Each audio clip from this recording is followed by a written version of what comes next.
Olá, bom dia, bem-vindos ao Canal Rural. O feijão é um dos alimentos básicos do povo brasileiro e de grande parte da América Latina. Apresenta fundamental importância devido ao fato de ser fonte acessível de proteínas com elevado valor energético. A sua comercialização é instável e os riscos climáticos atrelados à cultura dificultam a maior adesão dos agricultores de todo o país. Como se não bastasse a forte estiagem, as altas temperaturas também provocam um aumento populacional dos insetos. E produtores de norte a sul do país viu a produtividade do feijão cair por causa dos ataques de pragas, que também provocam estragos. A situação da safra ficou ainda pior porque produtos usados para controlar a praga acabaram matando também seus inimigos naturais. E então a praga ganhou força e aumentam ainda mais a queda de produtividade. Diante desse cenário alarmante, vários produtores entraram em contato conosco por e-mail solicitando informações sobre essas pragas. Nós convidamos então os estudantes de agronomia da Universidade Católica Dom Bosco, de Campo Grande, Mato Grosso do Sul, para avaliar esses insetos e trazer algumas informações.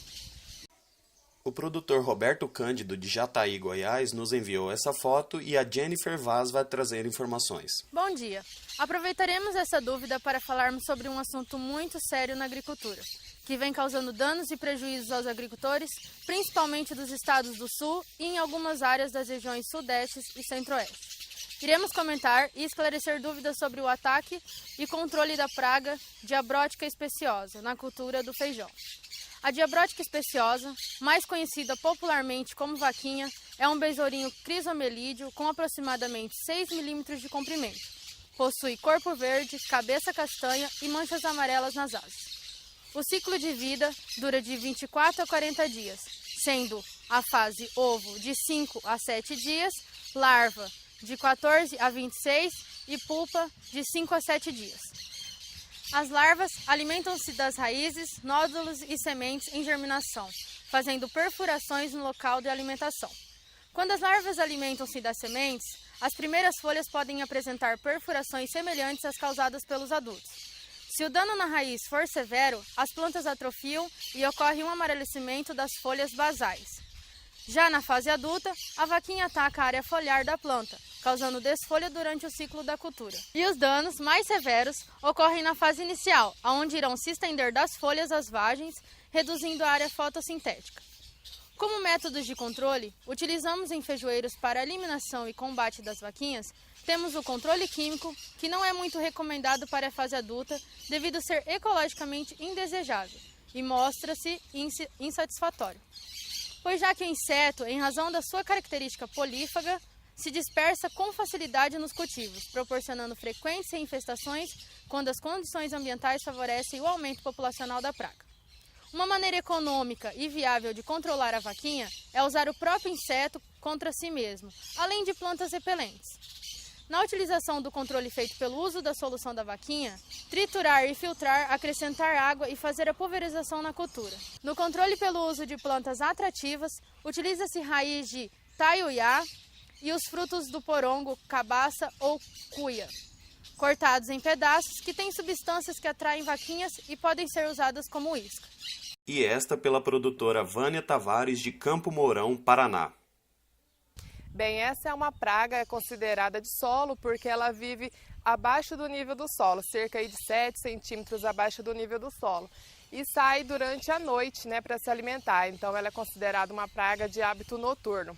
Essa praga tem um ciclo que dura de 34 a 64 dias, mas a fase larval, que é onde ela causa maiores danos na plantação, quando ela é largata, tem um ciclo de 20 a 30 dias. Como a gente pode ver aí na foto que o produtor enviou para nós, ela tem essa coloração aí pardo, acinzentado e escuro, Os ovos são depositados no solo em restos de cultura. E como eu havia dito, ela é uma praga de hábito noturno, então ela sai durante a noite para se alimentar, ela ataca as folhas, raízes e ela tem uma preferência por plantas que acabam de ser germinadas. Então nessa fase da vida da planta, ela pode cortar a planta a nível de solo, então é onde a plantação mais vai ocorrer o estresse devido a essa praga. Quanto ao controle, como eu disse, ela é uma praga que está diretamente ligada a plantas hospedeiras, como as plantas daninhas. Então, para controle, sempre é a prevenção, devendo fazer o tratamento de solo, o tratamento das sementes E sempre fazer o controle das plantas invasoras. A gente recomenda aí cerca de 3 semanas antes do plantio fazer, né, o controle das plantas para que não haja o foco da largata. Agora, se houver grandes infestações, o que a gente recomenda é que o produtor procure um agrônomo para que ele avalie a área e, dependendo do nível de infestação, ele possa eventualmente recomendar um inseticida para o controle da praga. Esta foto foi enviada pelo João Pinheiro, de Sorriso, Mato Grosso. Bom dia. Bom, senhor João, pelo que percebemos na foto, o ataque que está tendo na sua plantação de feijão é trips. Esse inseto, ele é o mais silencioso das lavouras. Ele ataca soja, algodão, amendoim, hortaliças, entre outras. Esse inseto na fase adulta tem característica a presença de franja nas asas, com cerdas ou cílios de coloração escura. Já as ninfas são de coloração amarelo esverdeado, com pernas e antenas incolor. As fêmeas adultas colocam cerca de 20 a 100 ovos na epiderme da folha. Seus ovos são brancos, lisos, transparentes e alongados, onde pode ser eclodidos com 4 dias após a ovoposição.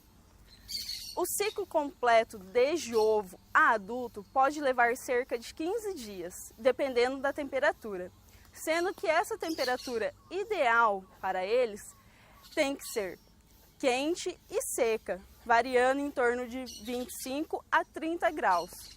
Mas não se descarta a temperatura baixa associada com estiagem. A diferença é que nesse período tem menos incidência dos insetos na plantação.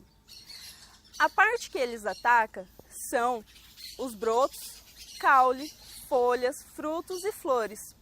Os danos são causados de 2 formas. A direta, por meio do aparelho bucal sugador labial triqueta, com 3 estiletes, que faz a perfuração ou a raspagem no tecido vegetal e dilaceram a região para que possam sugar a seiva. Além disso, sua saliva tem uma toxicidade que nesse local vai ocorrer o surgimento de lesões pontuadas prateadas na superfície da folha. Nessa forma de dano, a trips formam numerosas colônias na bainha da folha. O segundo dano é o indireto, que é caracterizado pela transmissão de vírus, como o vírus do vira-cabeça, que é a doença que dá no tomateiro.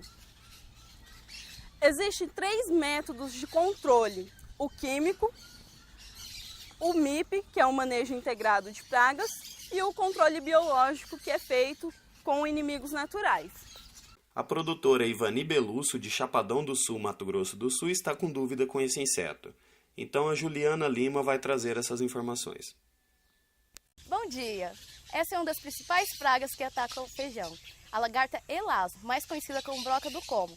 No feijão, as lagartas abrem galerias na região do como do vegetal.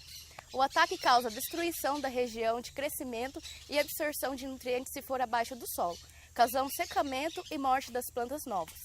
Quando em repouso, a lagarta aloja-se em abrigos como casulos feitos de excremento, terra e teia, e causam sérios danos ao feijão. As plantas são sensíveis ao ataque até 30 dias após a germinação, quando então o caule fica mais lenhoso, dificultando a penetração das lagartas. As plantas atacadas apresentam inicialmente um murchamento discreto, assemelhando-se a um sintoma de estresse hídrico. Em seguida, tombam e secam completamente. O inseto possui hábito polífago, ou seja, se alimenta de várias culturas tais como milho, amendoim, arroz, aveia, cana-de-açúcar, centeio, soja, trigo. Prefere solos arenosos para o seu estabelecimento na lavoura e precisa de período de seca prolongado durante o início da cultura. As lagartas podem atingir 16 milímetros e são muito ativas. Possuem cabeça pequena, marrom escura e coloração branca, esverdeada e amarelada, com faixas transversais marrom ou marrom avermelhado.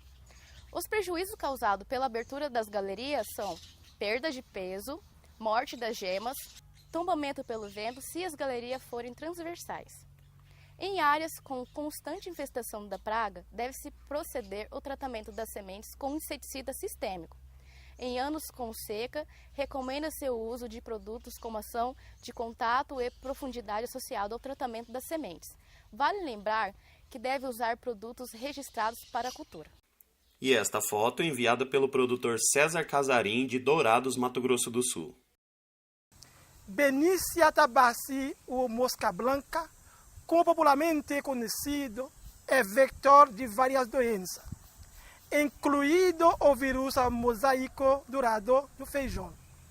A mosca branca é uma das pragas mais temidas que ataca diversos cultivos e causa maiores perdas para a agricultura do país. Traz danos diretos nas lavouras de feijão, soja e algodão. Ela manifesta-se nas regiões mais quentes do país. A mosca branca pode devastar totalmente a lavoura se o combate não for feito de forma eficaz e no momento certo. As perdas estimadas da produção do feijão devido a esta doença pode variar de 40% a 100%, dependendo do estágio do desenvolvimento da planta na época da incidência, da época de semeadura e da cultivar.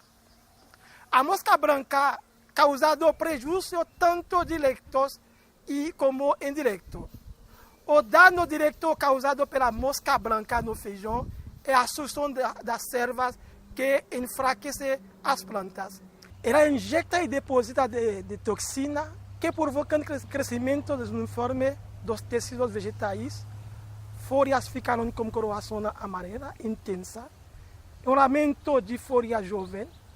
Também tem a redução do tamanho da planta, as vagens deformadas, sementes de peso reduzidos. Portanto, após o oferecimento do feijão, não há necessidade de controlar a mosca branca devido à transmissão da doença. Após o oferecimento do feijão, não há necessidade de se fazer o controle da mosca branca, pois os danos causados são pouco significativos, não justificado o controle do vetor. Então, é muito fundamental de fazer todo o possível para evitar a mosca branca de entrar na cultura. Alguns estados como Goiás, Distrito Federal e Minas Gerais determinaram o período de vazio sanitário para o feijão, a fim de controlar essas populações. Para a cultura do feijão, o vazio sanitário tem como objetivo o controle da mosca branca e para diminuir a quantidade de alimentos para esse inseto, considerando uma das pragas mais prejudiciais para os produtores dessa cultura. A eliminação de plantas vivas nesse período evita que o inseto se mantenha vivo e provoque danos às próximas safras, uma vez que ele é vetor de doenças como o vírus do mosaico dourado do feijoeiro. O descumprimento de qualquer vazio sanitário acarreta multa ao produtor, interdição da propriedade e destruição do plantio. Portanto, o produtor deve ficar atento às infestações dessas pragas, fazendo monitoramento. E também se atentar às outras populações que podem se tornar pragas importantes, que isso inclui ácaros, pulgões, percevejos, carunchos e grãos em pós-colheita. O Canal Rural vai ficando por aqui e espero te reencontrar na próxima edição. Obrigado.